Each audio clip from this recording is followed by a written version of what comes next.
Baik, selamat siang rekan-rekan semua. Kami dari kelompok mata kuliah Software Engineering STIM Istiqom Indonesia. Di sini kami akan mempresentasikan mengenai perancangan sistem yang sudah kami buat yang berjudul Sistem Informasi Pelaporan Taman Kanak-kanak di Desa Penebel berbasis web.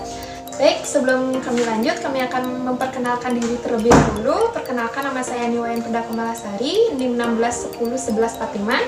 Saya Kade Indri Yunika, NIM 18103121.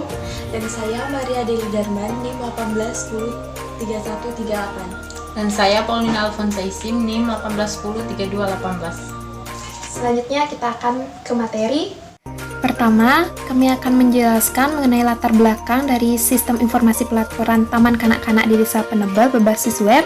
Nah, seperti yang kita ketahui bahwa pihak desa berwenang untuk memantau kegiatan belajar mengajar yang ada di TK tersebut. Oleh karena itu, setiap bulannya, seluruh TK diwajibkan untuk melaporkan kegiatan dan aktivitas yang ada di TK ke pihak kantor desa.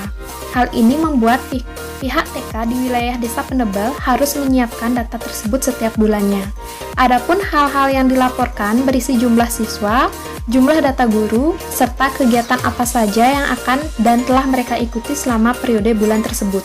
Hal ini sangat penting untuk pihak desa karena dapat digunakan sebagai acuan dalam pengambilan kebijakan yang ada di Desa Penebel. Dari kegiatan yang sudah dijelaskan tadi, pihak TK masih terkendala dalam pelaporan data tersebut ke kantor Desa Penebel. Adapun beberapa kendala yang dihadapi adalah sistem pengolahan data TK yang berjalan saat ini masih manual, yaitu dengan mencatat pada Microsoft Word atau Microsoft Excel. Ketika pada saat pelaporan, setiap TK harus mengirimkan surat laporan tersebut ke kantor Desa Penebel. Laporan yang dikirimkan terkadang tidak sampai ke kantor desa tepat sesuai dengan waktu yang telah ditetapkan. Akibatnya, pihak kantor desa tidak dapat mengetahui secara langsung laporan kegiatan yang ada di TK tersebut dikarenakan harus menunggu laporan yang dikirimkan sampai di kantor terlebih dahulu. Terlebih lagi, jika laporan yang telah dikumpulkan tersebut terselip ataupun hilang, pihak kantor desa harus menghubungi kembali TK untuk mengumpulkan laporannya kembali. Dari permasalahan yang dipaparkan tadi, maka kami membuat sistem ini sebagai solusi dari permasalahan tersebut. Dengan dibuatnya sistem informasi pelaporan untuk TK di Desa Penebel, sistem informasi ini nantinya berbasis web sehingga sistem ini dapat diakses di mana saja dan kapan saja selagi terhubung dengan koneksi internet.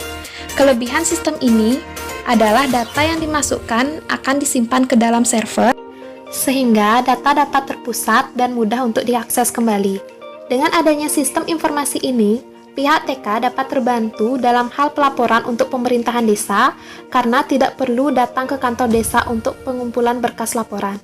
Selain pihak TK, pihak kantor desa juga akan terbantu baik dalam menyimpan data laporan, pemberkasan, monitoring TK maupun dalam analisis pengembangan program pemerintahan untuk anak. Selain itu, pada sistem informasi ini tersedia fitur untuk melakukan pencarian data berdasarkan kategori yang dibutuhkan sehingga membantu pihak desa untuk dapat mencari informasi terkait yang dibutuhkan secara lebih cepat. Risiko yang dihadapi yaitu software dan browser tidak memenuhi standar, kurangnya pegawai yang memahami teknologi. 2. Cara pencegahan risiko yaitu dengan cara memperbarui software atau browser. Yang ketiga, menyelesaikan risiko apabila risiko tersebut tidak dapat dicegah, yaitu dengan cara melakukan review dan evaluasi terhadap pengembangan sistem informasi. Yang keempat, yang termasuk risiko tinggi, kurangnya pegawai yang memahami teknologi, sistem informasi yang dikembangkan tidak dapat meningkatkan kinerja organisasi. Yang termasuk risiko rendah, risiko yang dihadapi yaitu software dan browser tidak memenuhi standar. Nah, selanjutnya berikut adalah user interface dari sistem informasi pelaporan TK di Desa Penebel berbasis web. Yang pertama, user interface login. Di dalam dashboard ini, kita menginput username plus password, lalu button login. Yang kedua, ada user interface dashboard. Ada dashboard admin. Di dalam dashboard admin ini, ada data sekolah, data siswa, data guru, data fasilitas sekolah, dan data kegiatan. Yang ketiga, user interface data sekolah. Dari data sekolah ini, kita menginput ID sekolah, nama sekolah, alamat, email, nomor telepon. Dan ada bagian opsinya juga di sini untuk mengedit kesalahan dari data yang kita sudah input dan ada button tambah jika ingin ditambah. Keempat, ada user interface data siswa. Di dalam data siswa ini, kita menginput ID siswa, nama siswa, alamat, tempat, tanggal lahir, dan bagian pojok kanan ada opsi edit, serta ada button tambah di atasnya. Kelima, user interface data guru. Di dalam data guru ini, kita menginput ID guru, nama guru, alamat, tempat, tanggal lahir, plus opsi untuk mengedit, dan button tambah.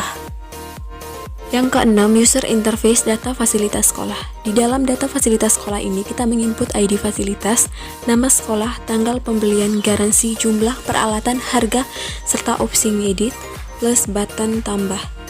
Yang ketujuh, ada user interface data kegiatan. Di dalam data kegiatan ini, kita menginput ID kegiatan, nama sekolah, tanggal kegiatan, jenis kegiatan, jumlah peserta, dan biaya yang diperlukan dalam kegiatan tersebut, serta ada opsi untuk mengedit dan button tambah. Yang kedelapan, ada user interface laporan data sekolah. Di dalam laporan data sekolah ini, kita bisa menginput ID sekolah, nama sekolah, alamat, email, nomor telepon, serta opsi untuk mengedit. Dan kita juga bisa melihat kembali laporan data sekolah kita, yaitu dengan mengetik periodenya sampai dengan periode berapa, serta untuk menampilkan data-data sekolahnya. Dan kita juga bisa mendownload. Yang kesembilan, user interface laporan data siswa. Di dalam laporan data siswa ini, kita bisa melihat periode awal sampai dengan periode akhir, serta tampil semua data laporan siswanya, dan bisa juga di-download.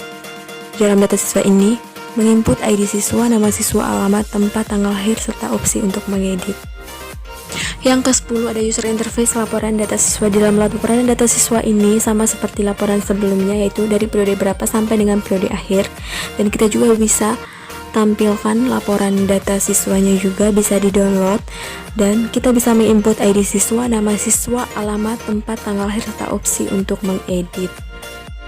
Yang ke-11, user interface laporan data fasilitas sekolah. Di dalam laporan data fasilitas sekolah ini, kita bisa melihat periode awal sampai dengan periode akhir, dan menampilkan data laporan yang telah kita buat, serta download. Yang terakhir, user laporan interface data kegiatan. Di dalam laporan data kegiatan ini, kita bisa melihat periode awal sampai dengan periode akhir dari laporan data kegiatan, serta menampilkan kembali laporan data kegiatan pada sekolah, dan kita bisa mendownload data laporan kegiatan tersebut. Berikutnya ada surat perjanjian, timeline, dan project charger. Pada surat perjanjian di hari Jumat pada tanggal 12 bulan April 2019 yang bertanda tangan yang pertama pihak pertama dilengkapi dengan identitas, dan oleh pihak kedua juga dilengkapi dengan identitas. Pihak pertama dan pihak kedua yang selanjutnya disebut para pihak dengan kesepakatan bersama telah melaksanakan perjanjian pembelian perangkat lunak yang diterangkan dalam beberapa pasal. Selanjutnya, project charter.